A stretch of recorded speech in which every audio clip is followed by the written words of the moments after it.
দাহিয়াতুল কলবি এক করুন 70টা কন্যা সন্তান জীবিত কবর দিয়েছে। নাউজুবিল্লাহ। সর্বশেষে যেটাকে কবর দিয়েছে নাম ছিল জামিলা। এত সুন্দর বিবি কন্যাটাকে বন্ধ লুকিয়ে রেখেছিল। যখন মেয়েটা প্রাপ্ত হলো, সুন্দর ফুটফুটে চেহারা হলো, তখন বিবি মনে করেছে আমার স্বামী এই বাচ্চাটাকে দেখলে হয়তো বা তার মনের হিংস্রতা দূর হয়ে যাবে। তারপরেও বন্ধু মেয়েটাকে তার সামনে নিয়ে আসলো, কিন্তু ওই দাহিয়াতুল কলবির মনের গড় থেকে হিংস্রতা বন্ধ দূর হলো না। তাকে সফরের উদ্দেশ্য করে নিয়ে গেল। নিয়ে যাওয়ার পরে তাকে গর্ত খনন করে গর্তের মধ্যে ঢুকিয়ে তাকে পাথর নিক্ষেপ করে মেরে ফেললো। মেয়েটা বারবার বলেছে, বাবা বাবা গো, জীবনে কোনো দিন তোমার সামনে বাবার পরিচয় নিয়ে আসবো না, ছেড়ে দাও না, আমাকে পৃথিবী থেকে বিদায় করে দিও না। পাষাণ হৃদয়ে গলল না। বন্ধু সুন্দর ফুটফুটি কন্যাটাকে পর্যন্ত হত্যা করে ফেললাম।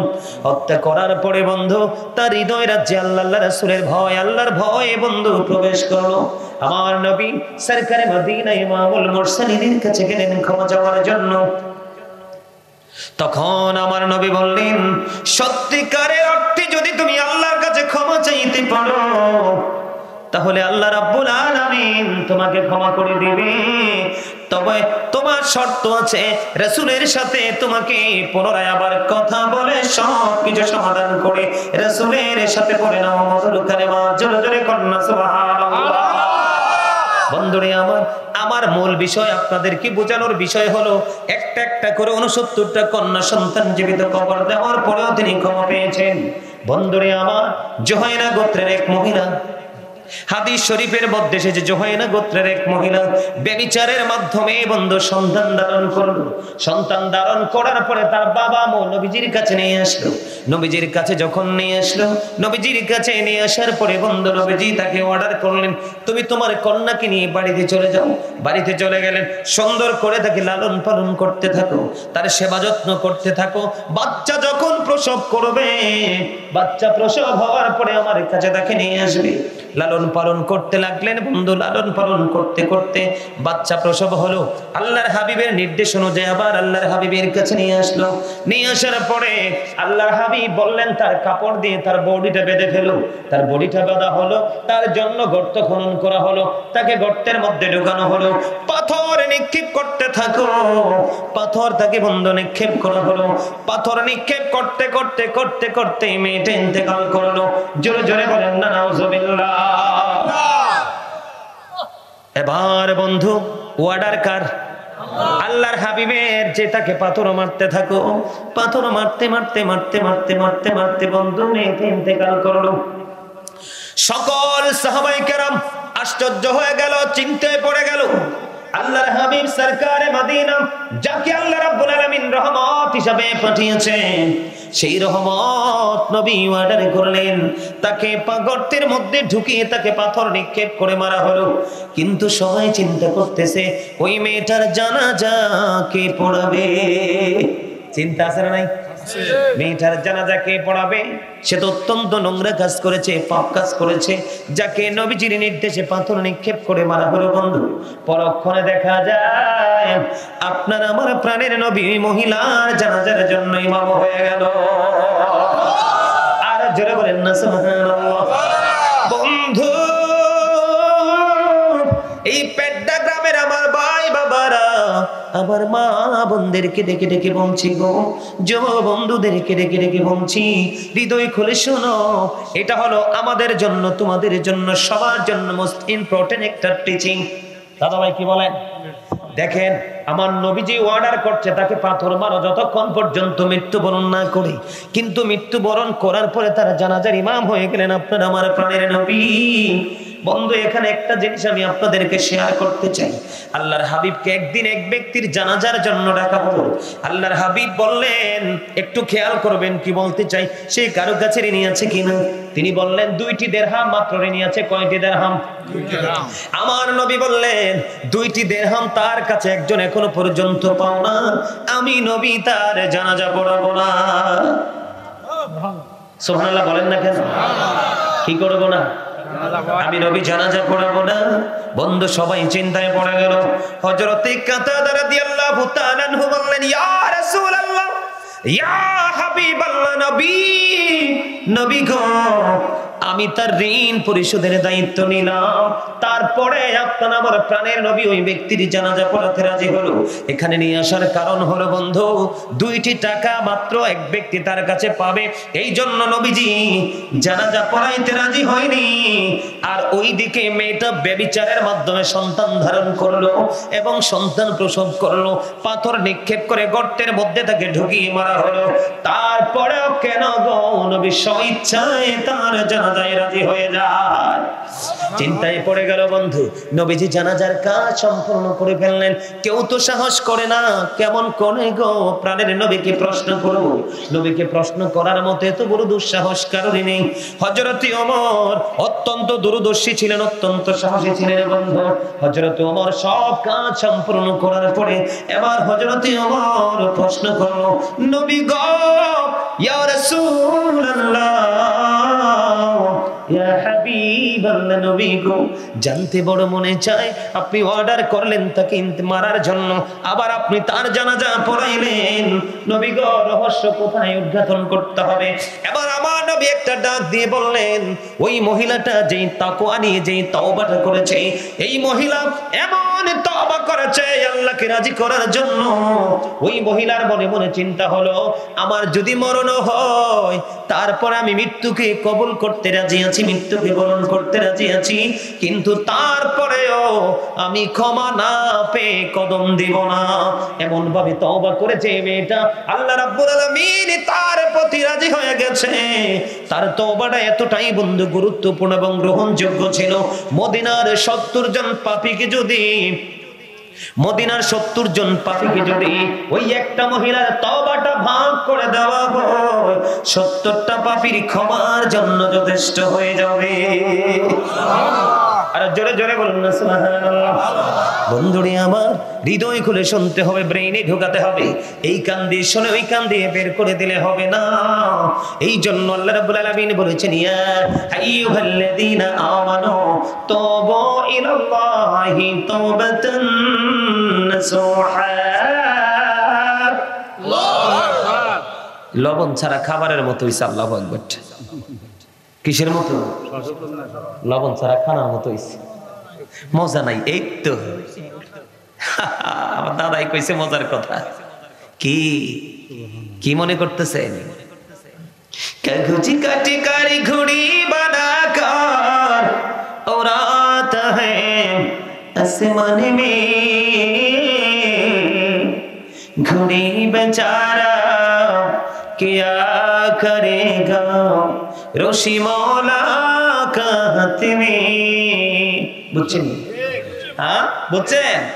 আপনার আমার দেহটা হলো কাগজের ঘড়ির মতো, রুহুটা হলো রশির মতো। কিসের মতো? রুহুটা হলো কিসের মতো? আল্লাহ রাব্বুল আলামিন আজরাইল হলো নাটাই, আজরাইলকে অর্ডার করেছে, নাটাইয়ের মধ্যে রশিটা লাগাইয়া টান দাও।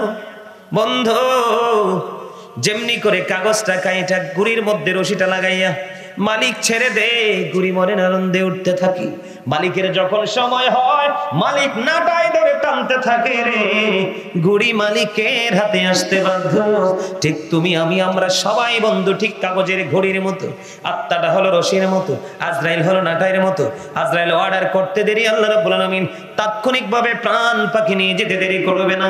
এই জন্য আল্লাহ রাব্বুল আলামিন বলে দিয়েছেন, যখন তোমার কেউ ছিল না তখন ছিলাম আমি, এখন তোমার সব হয়েছে পর হয়েছে আমি, যখন তোমার কেউ রবে না রব শুধু আমি, আমার কাছে আসতে হবে মনে রেখো তুমি। তোরা চাসনি কিছু কারো কাছে খোদার মদদ ছাড়া, অন্যের উপর ভরসা ছেড়ে নিজের পায়ে দাঁড়া। জোরে জোরে কন্যা ঠিক না বেঠে? আপনি মরে যাওয়ার পরে আপনার সন্তান হাদিয়া পাঠাবে, স্বপ্নেও কল্পনা দেখেন না। যেই দুনিয়া আসছে আপনার সন্তান বলবে বাবার কবর জিয়ারত করা বেদাত, দেওয়া তো থাক ধরে।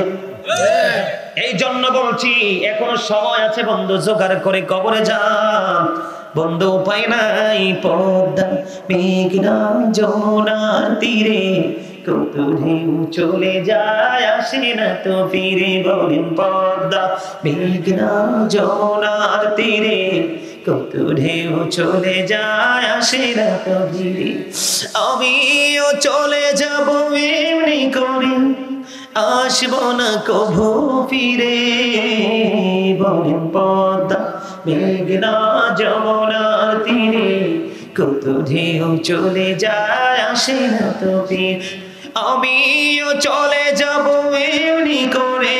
বলেন আমিও চলে যাব এমনি করে, আসবো না কভু ফিরে। বলেন পদ্মা সবাই কত ঢেউ চলে যায় আসে না তো ফিরে। মারহাবা বলেন, ঠিক না বেঠি? আরো জোরে।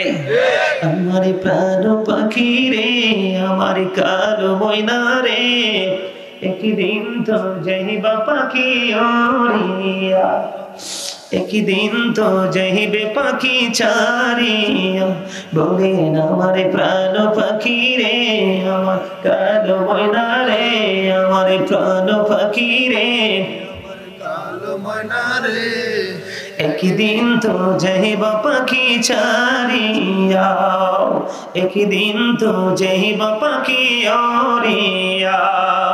বড়ই পাতার গরম পানি গোসল করাইয়া আনি, সাদা কাপড় দিবে তোমায় পরাইয়া, সাদা কাপড় দিবে তোমায় পরাইয়া। আমার প্রাণ পাখি রে, আমার কালো ময়না রে, একদিন তো যাইবা পাখি ছাড়িয়া, একদিন তো যাইবা পাখি ছাড়িয়া। ছেলে মেয়েরা পাশে বসে কান্দিবে পাগলের বেশে, চোখের জলে পড়বে কোরআন খুলিয়া, চোখের জলে পড়বে কোরআন খুলিয়া। আমার প্রাণ পাখি রে, আমার কালো ময়না রে, আমার প্রাণ পাখি রে, আমার কালো ময়না রে, একদিন তো যাইবা পাখি ওড়িয়া। মারহাবা বলেন না? সরে সরে একটু বুঝিয়ে দিলাম, চিরন্তন সত্য এই কথাগুলো এড়িয়ে যাওয়ার কোনো সুযোগ আছে? আরে কত নিষ্ঠুর হবে মানুষ, আপনাকে বাঁশবাগানে রেখে আসবে, কেউ খবর নিবে না বাবা কেমন আছে, রেখে আসবে পাহাড়ের চূড়ায়, কত কষ্ট করে পৃথিবী তাকে গুছিয়ে দিয়ে গেছেন, কিন্তু সেই পৃথিবীকে এতটাই পাগল হবে, প্রিয় স্বজন মা বাবা কেমন আছে কেউ খবর নিবে না, কিচ্ছু কাজে লাগবে না তো। এই জন্য বলছি একটু মন দিয়ে কথাগুলো শুনুন, ব্রেইনে একটু সেট আপ দিয়ে রাখুন। আমার মনে হয় জীবনের পথ চলা চেঞ্জ করা সম্ভব হবে, বদলানো সম্ভব হবে। সম্মানিত উপস্থিতি, ওয়াজ তো বিবেকবান মানুষের জন্য, বিবেকহীনদের জন্য নয়। ওয়াজ তো জ্ঞানী মানুষগুলোর জন্য, গানহীনদের জন্য নয়।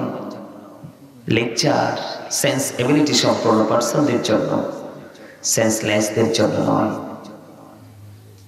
আমার কথা বুঝতে পারছেন বন্ধুরে আমার? বেবিচারের মাধ্যমে সন্তান ধারণ করলো, প্রসব করলো, তারপরেও যদি নবীজি তার ইমাম হয়, তাহলে ওর চেয়ে দামি আর কে হতে পারে? ঠিক না ঠিক? তাহলে তার পাওয়ারটা, মর্যাদাটা বাড়লো কেমন করে? শুধুমাত্র তওবা, আল্লাহর কাছে ক্ষমা চাওয়ার কারণে। জোরে জোরে বলুন না সুবহানাল্লাহ। বিরক্ত হন? আরেকটু কি এই বিষয়টা নিয়ে আরেকটু কথা বলবো? আল্লাহর হাবিব জানিয়ে দিয়েছে, কেউ যদি ক্ষমা চাইতে গিয়ে, আল্লাহর কাছে ক্ষমা চাইতে গিয়ে মাসির মাথার সমপরিমাণ একটা ফোঁটা চোখের পানি যদি পালায় রে, জাহান্নামের আগুন তার জন্য হারাম হয়ে যাবে। জোরে বলুন না সুবহানাল্লাহ। বন্ধুরা আমার, ধরেন আপনার একটা ওট নিয়ে আপনি সফরে বের হলেন। হাদিস শরীফের মূল ভাষাটা কি? আপনি যখন সফরে বের হলেন, সফরে বের হওয়ার পরে বন্ধু হঠাৎ করে আপনার ওটটা হারিয়ে গেল, উটের পিঠে আপনার খাবার দাবার পোশাক আশাক পানীয় সব কিছু উটের পিঠে। আপনি বন্ধু খুঁজতে খুঁজতে খুঁজতে খুঁজতে পাগল হয়ে গেলেন। ওট হারিয়ে যাওয়া মানে আপনার সব হারিয়ে যাওয়া। আপনি কোনোভাবে ওটটাকে খুঁজে পাচ্ছেন না, ক্লান্ত হয়ে একটা গাছের ছায়ার নিচে আপনি তন্দ্রাচ্ছন্ন হয়ে বসে রইলেন। হঠাৎ করে চোখ খুলে দেখলেন আপনার ওটটা আপনার কাছে এসে হাজির হয়ে গেছে। কি হয়ে গেছে? তখন আপনি খুশি হবেন নাকি বেজার হবেন?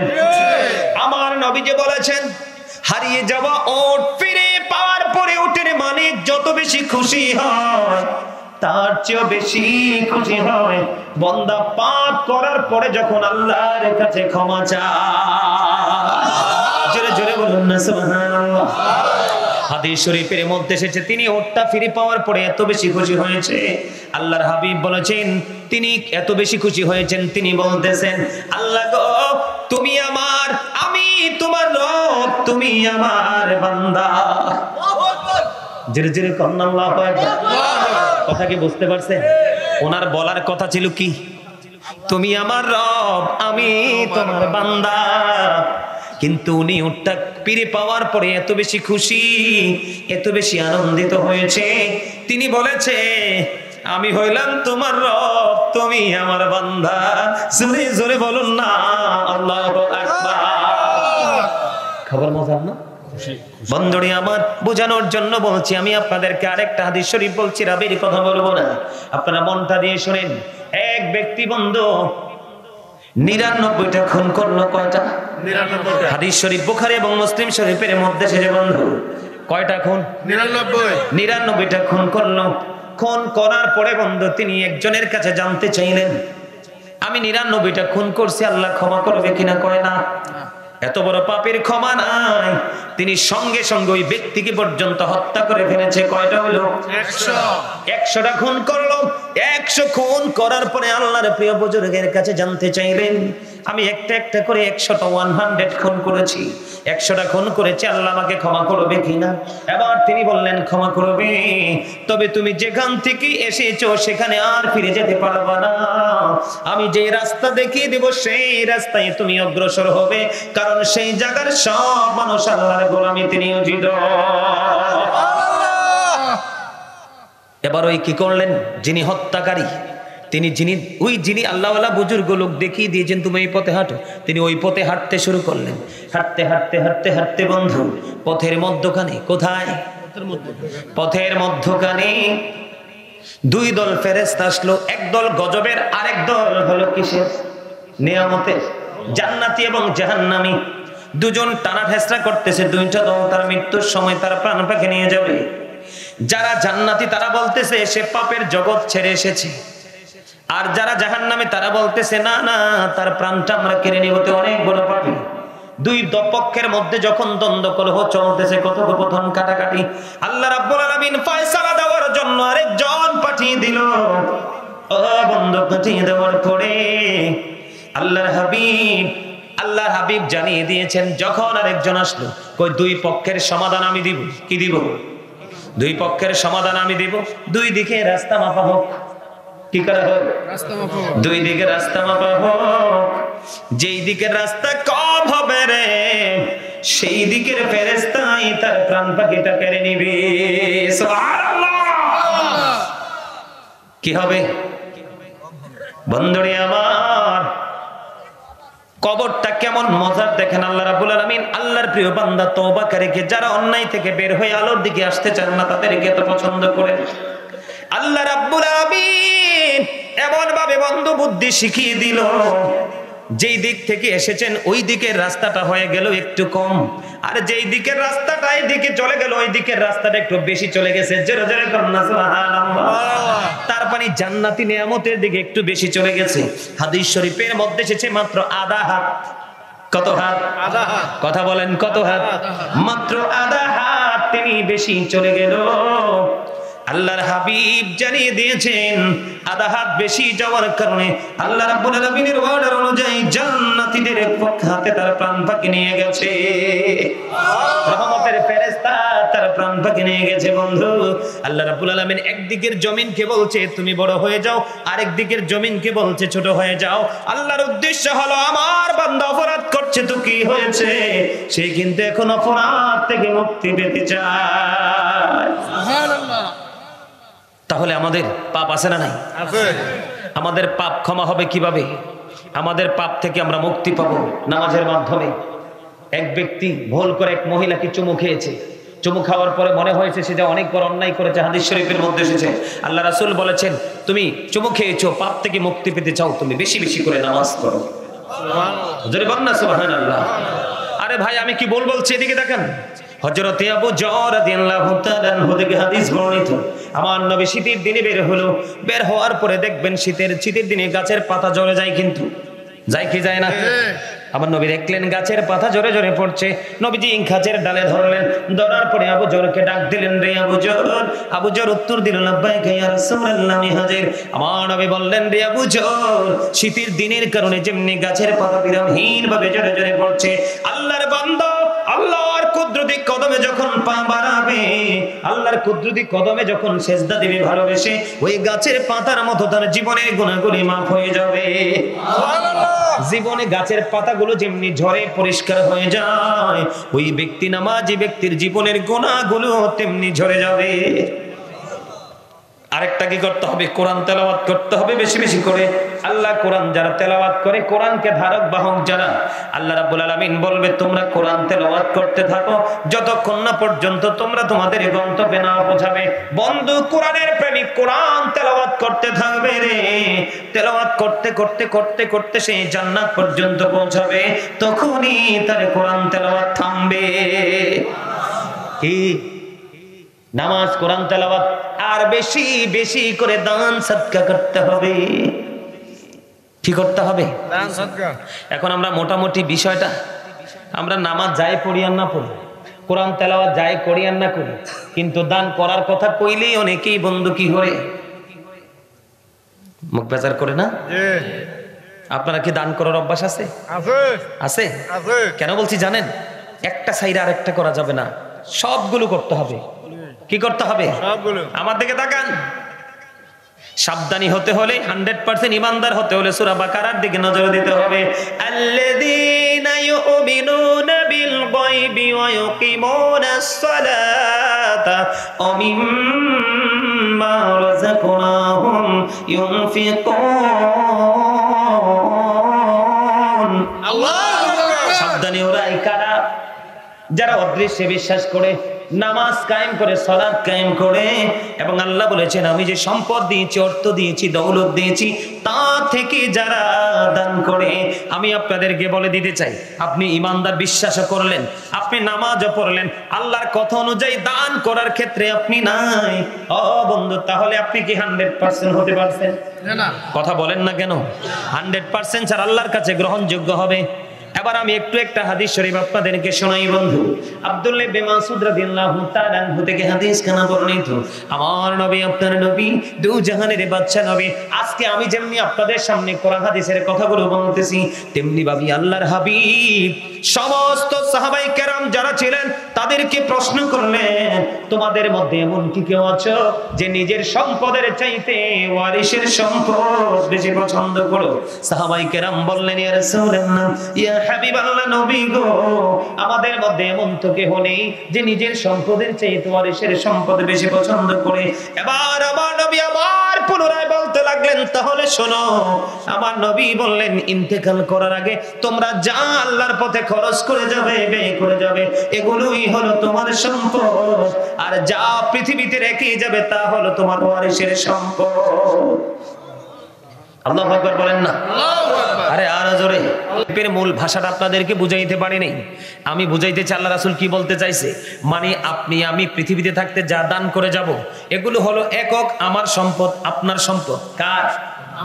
কিন্তু আপনি মরে যাবেন, কবরে চলে যাবেন, আপনার বাড়ি থাকবে, গাড়ি থাকবে, সোনা গয়না, টাকা পয়সা থাকবে।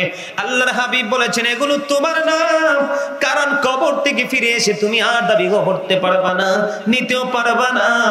এগুলো হয়ে যাবে অন্য আরেকজনের সম্পদ, তোমার ওয়ারিস যে আছে, পরবর্তী জেনারেশন তার। তাহলে আপনি কি নিজের পথে নিজের সম্পদ জোগাড় করবেন না অন্যেরটা? আগে নিজেরটা, ঠিক কিনা বলে? আরো জোরে বলে, আরো জোরে। আগে কোনটা? নিজেরটা। তাহলে আমি আইসা দেখলাম আজকে আপনাদের মসজিদের অবস্থা একেবারে খারাপ। রিক্সা যদি চালাইয়া মানুষ খায় রে, রিক্সা চালানো টাকা দিয়ে যদি প্রতিদিন একটা ফান্ড করে মসজিদ করে, বন্ধু এমন মসজিদ থাকার কথা না।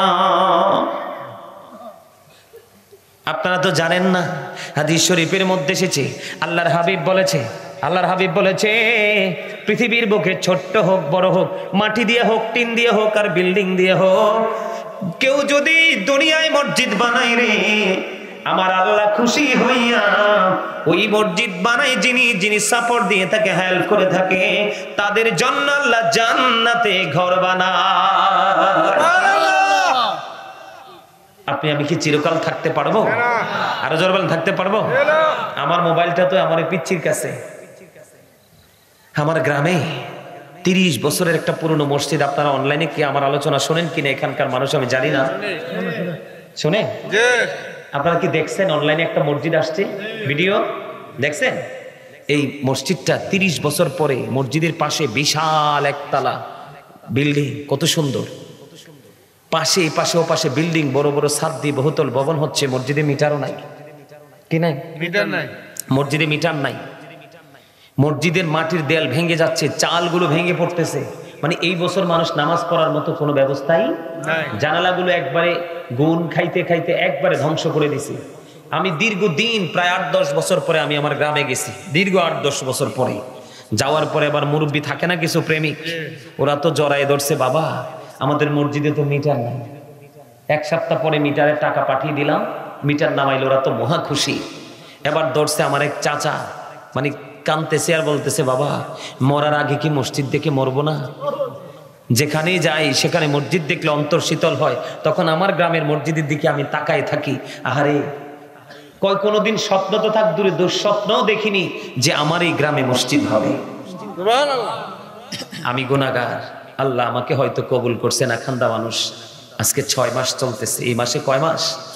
6 মাস রানিং চলতেছে। আশা করি আগামী 1 মাসের মধ্যেই আমরা মসজিদে জমা পড়তে পারবো। আমি গুনাহগার। যে বাজেট নিয়ে নামছিলাম, বাজেট 2 গুণ ছাড়িয়ে গেছে, তারপরে হতাশ হইনি। কি হইনি? আল্লাহু খায়রুল মাকিরিন। আল্লাহ শ্রেষ্ঠ ক্ষমতার মালিক, কৌশলের মালিক। আল্লাহ বলে কোন হয়ে যাও, ফায়াকুন হয়ে যাবে, অস্বীকার করতে পারবো না। সে বিশ্বাস নিয়ে গিয়েছি। কত সুন্দর মসজিদ, একবারে দেখবেন। আপনারা যেহেতু অনলাইনে আছেন, দেখবেন আমার খুব শখের এইটা জিনিস, খুবই ভালো লাগে এবং ভালোবাসার জিনিস। আমি দেখবেন এটা অনলাইনে দিব, যেদিন উদ্বোধন করব, বিশাল আকারে আমরা মাহফিল করে উদ্বোধন করব জুমার মাধ্যমে। সম্মানিত উপস্থিতি, আপনাদেরকে আজকে বলে গেলাম, দেখবেন দৃষ্টিনন্দন একটা মসজিদ হবে। ডিজাইনটা একেবারে অত্যাধুনিক। কারণ আমি মনে করি আমি আজকে যা অর্জন করেছি তা রেখে যাবো, একটাও পাঞ্জাবির কোনায় করে নিতে পারবো না, নিলেও কাজে লাগবে না। কারণ ফেরেশতারা তো ঘুষ খায় না। খাই ঘুষ খায়? আরে জোরে, খাই ঘুষ খায়? দেওয়া যায়? নাউজুবিল্লাহ, নাউজুবিল্লাহ। তা আমি বিশ্বাস করি আমার এটাই সঙ্গী। কিছুদিন আগে আমার একটা জ্বর হয়েছে খুব বড়, তো এত জ্বর হয়েছে পাশের রুমের কাউকে আমি ডাকি নাই। মানে আমি একটু পরে পরে শুধু ওয়াশরুমে যাই আর হাত মুখ ধুই, কারণ জ্বর যখন আসবে তখন ঠান্ডা কাপড় দিয়ে মুছবেন, জ্বর কন্ট্রোলে থাকবে। জ্বর মানেটা কোনো রোগ না, এটা তাফ। কি পরে আমি মনে মনে করি, আল্লাহ কি নিয়ে যাব কবরে? মনে হয়েছে কিছুই করি নাই। পরে যখন আমি আমার মসজিদের দিকে তাকাইছি, তখন আমি বললাম, শক্ত একটা খুঁটি আছে, আল্লাহর কাছে দেখুম আল্লাহ এটা কইরাইছি। আলহামদুলিল্লাহ বলেন না? আল্লাহ কিন্তু আপনাকে আমাকে একটা উসিলা দিয়েই মুক্ত করবে, উসিলা দিয়েই জান্নাতে যাওয়ার ঘোষণা দিবে। কথা কি বুঝতে পারছেন? আপনাদের এই বাড়ির আঙ্গিনা এত সুন্দর একটা মসজিদ, এই মসজিদটাতে আপনারা কি একটু সবাই শারীরিকভাবে, মানসিকভাবে, আর্থিকভাবে কি একটু হেল্প করবেন? আল্লাহ রাসূল বলেছেন, পৃথিবীতে তোমরা 2 দলের সাথে কম্পিটিশন করো। কয় দল? একটা হলো ধর্মীয় শিক্ষায় শিক্ষিত হয়ে দানের কাজে নিজেকে নিয়োজিত রেখেছে, সমাধান করতেছে। বন্ধু, আমাদের দেশে অন্যায় হয় না?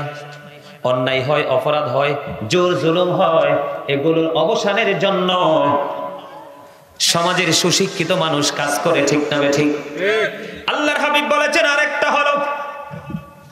আরেকটা দল হলো তোমার সমাজের মধ্যে, তোমাদের মধ্যে এমন একটা দল থাকবে, এমন একটা লোক থাকবে সেটা ধনী, শুধু ভালো কাজে যে ব্যয় করে থাকে। আজকে আপনাদের আজকের এই মাহফিলের প্রধান মেহমান জনাব মোহাম্মদ শওকত সাহেব, বিশিষ্ট সমাজসেবক ও দানবীর পেড্ডা। আমার ভাই শওকত কতরে দিয়ে গেছে? 25,000 উনি 25,000 টাকা নগদ দিয়ে গেছে, আর 25,000 টাকা তিনি পড়ে দিবেন। জোরে জোরে বলেন না মারহাবা। আল্লাহ আমার ভাই শওকতকে তুমি কবুল করে নাও। আল্লাহ তার জীবনের গুনাহগুলি মাফ করে দাও। আল্লাহ তার হায়াতের মধ্যে তুমি বরকত দিয়ে দাও। আমিন। আসমানে বলে আসমানে, জমিনে বলে জমিনে, হাওয়ায় বলে হাওয়ার সাথে তুমি মিশিয়ে দাও। আল্লাহ তার মা বাবা দুনিয়ায় বেঁচে আছে, মা বাবাকে তুমি নেক হায়াত বাড়াইয়া দাও। জীবনের গুনাহগুলি তুমি মাফ করে দাও। আল্লাহ তোমার কুদরতে তুলে দিলাম, জামিন হয়ে যাও। তার আপন স্বজন যারা কবরে, প্রত্যেকের কবর আযাব কিয়ামত পর্যন্ত তুমি বন্ধ করে দাও। আল্লাহ তার ইনকামের মধ্যে অনেক বেশি বরকত দিয়ে দাও। জোরে জোরে কন্যা আমিন। আর জোরে আমিন। আরেকটু মহব্বতে আমিন। আর আছেন কি? দাঁড়ান, যার যার তৌফিক অনুযায়ী। এটা একটা সৌন্দর্যের জায়গা। প্রধান অতিথি কই? আলহাজ মোহাম্মদ ফয়জুল ইসলাম সাহেব, বিশিষ্ট সমাজসেবক, দানবীর পেড্ডা। উনি কোথায়? 20,000 দিবে। আল্লাহ গো, আজকের মাহফিলের প্রধান অতিথি জনাব আলহাজ মোহাম্মদ ফয়জুল ইসলাম সাহেব, বিশিষ্ট সমাজসেবক ও দানবীর পেড্ডা, তিনি 20,000 টাকা দিবি প্রতিশ্রুতি দিয়েছে। জোরে জোরে কন্যা মারহাবা। আল্লাহ কবুল করে, মঞ্জুর করো গো। আল্লাহ তার দানকে তুমি কবুল করে নাও। তার জীবনের গুনাহগুলি মাফ করে দাও। মনে যত আশা সব আশা তুমি পুরো করে দাও। আজকের দানের খবর সোনার মদিনায় তুমি পৌঁছায়া দাও। আল্লাহ মেহেরবানি করে কাপন স্বজন যারা কবরে, প্রত্যেকের কবর আযাব কিয়ামত পর্যন্ত তুমি বন্ধ করে দাও। তানভীর মাহাতার রোহন, তার আব্বার রোহের মাগফিরাতের জন্য দিব 50,000 টাকা, আর সে 5,000 টাকা নিজের নামে নগদ দিয়েছে। তানভীর ভাই কোথায়? ঢাকাতে। আব্বা মারা গেছে, আব্বার রোহের মাগফিরাতের জন্য জনাব মোহাম্মদ তানভীর মাহবুব রোহান, বিশিষ্ট সমাজসেবক ও দানবীর। উনি বাবা মা আছেনি? আব্বা আছে, আব্বা নাই, মা আছে। বাবা নাই, মা আছে। আব্দুর রহমান সাহেব, ওনার রোহের মাগফিরাতের জন্য মরহুম আব্দুর রহমান সাহেব, ওনার মায়ের রোহের মাগফিরাত কামনা করে আমার ভাই রোহান সাহেব দিবেন 50,000 টাকা। নিজের নামে 5,000 টাকা নগদ দিয়ে দিয়েছেন। ওনার নিজের নামে উনি নগদ দিয়ে দিয়েছেন 5,000 টাকা। আল্লাহ গো, আমার ভাই তানভীর মাহবুব রোহানকে তুমি কবুল করে নাও। আল্লাহ আল্লাহ আমার ভাই তানভীরকে তুমি কবুল করে নাও। তার জীবনের গুনাহগুলি মাফ করে দাও। হায়াতের মধ্যে তুমি বরকত দিয়ে দাও। ইনকামের মধ্যে তুমি বরকত দিয়ে দাও। আসমানি বলে আসমানি, জমিনি বলে জমিনে, হাওয়ায় বলে হাওয়ার সাথে তুমি মিশিয়ে দাও। আল্লাহ মা কবরে, মা অসুস্থ। আল্লাহ মা অসুস্থ, মাকে তুমি শেফায়ে কামিলা নসিব করে দাও। বিমার থেকে তুমি পরিপূর্ণ মুক্তি দাও। আল্লাহ মুক্তি দিয়ে সন্তানের কলিজা তুমি ঠান্ডা করে দাও। আল্লাহ গো, তাকে এবং তার পরিবারকে তোমার কুদরতে তুলে দিলাম। জামিন তুমি নিজে হয়ে যাও। জোরে জোরে বলুন না আমিন। নাম আছে না? শফিউল্লাহ মোল্লাবাড়ি নিবাসী, 10 বস্তা ছিল। ওই সাধু মারহাবা। ওই যে আমার চাচা 10 বস্তা ছিল। শফিউল্লাহ। আল্লাহ গো, উত্তরপাড়া মোল্লাবাড়ি। আমার আরেক চাচা শফিউল্লাহ, উত্তরপাড়া মোল্লাবাড়ি। উনি মসজিদের কাজের জন্য উনি দিবেন 10 বস্তা সিমেন্ট। জোরে জোরে কন্যা মারহাবা। আল্লাহ গো, আমার চাচাকে তুমি কবুল করে নাও, চাচার জীবনের গুনাহ মাফ করে দাও, মনে যত আশা সব আশা তুমি পুরো করে দাও, কবরবাসীর কবর আযাব বন্ধ করে দাও। 5,000 টাকা। জোরে জোরে কর না আমিন। আপনারা কেউ যায়েন না, দয়া করে যায়েন না। আমি একটু চেষ্টা করব, যদি দেন আমি নিব, নাইলে আমি আরেকটু আলোচনা করে মিলাদকে মোনাজাত দিয়ে চলে যাব। আপনারা তারপরও যাবেন না, এটা যথেষ্ট বেয়াদবি। আপনারা না দিয়ে যদি মারহাবা বলেন, তারপর আপনাদের আমলনামায় সওয়াব পৌঁছে যাবে। দেলোয়ার হোসেন শাকপুর, উনি দিবে 5,000 টাকা। হ্যাঁ, দেলোয়ার হোসেন শাকপুর, উনি দিবে 5,000 টাকা। আল্লাহ গো, আমার ভাই দেলোয়ার হোসেন শাকপুর, উনি দিবেন 5,000 টাকা। মারহাবা। আল্লাহ আমার ভাই দেওয়ারকে তুমি কবুল করে নাও, দানের খবর সোনার মদিনে পৌঁছায় দাও, দানের উসিলায় জীবনের গুনাহ মাফ করে দাও, হায়াতের মধ্যে তুমি বরকত দিয়ে দাও, মনে যত আশা সব আশা তুমি পুরো করে দাও। আজকের দানের উসিলায় মনে যত আশা সব আশা তুমি পুরো করে দাও। আমিন। মোহাম্মদ লিয়াকত হোসেন, তার আব্বা লিয়াকত ভাই কোথায়? আমার আব্বা আছে, আব্বার নামে নগদ 2,000, বাকি 18,000, মোট 20,000 টাকা। আল্লাহ গো, আজি আবুল হাসেম ওনার আব্বার নাম। বাবা আসেনি? ওই যে পাশে বাবা কই? মাশাআল্লাহ, পাশে বসে আছে। ওই প্রধানমন্ত্রীর বাবে এরা হের ভাই। ও আচ্ছা আচ্ছা আচ্ছা, ওর নাম কি? লিয়াকত হোসেন।